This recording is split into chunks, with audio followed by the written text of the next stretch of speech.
Okay, this is Ecoway Titan 300 remote.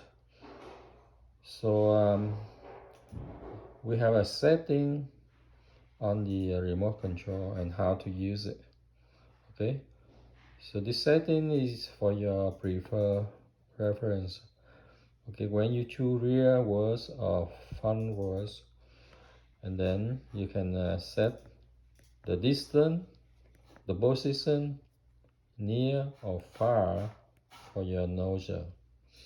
And then you can set up the water pressure, see, from maximum to 1, 2, 3, 4, 5, the water pressure.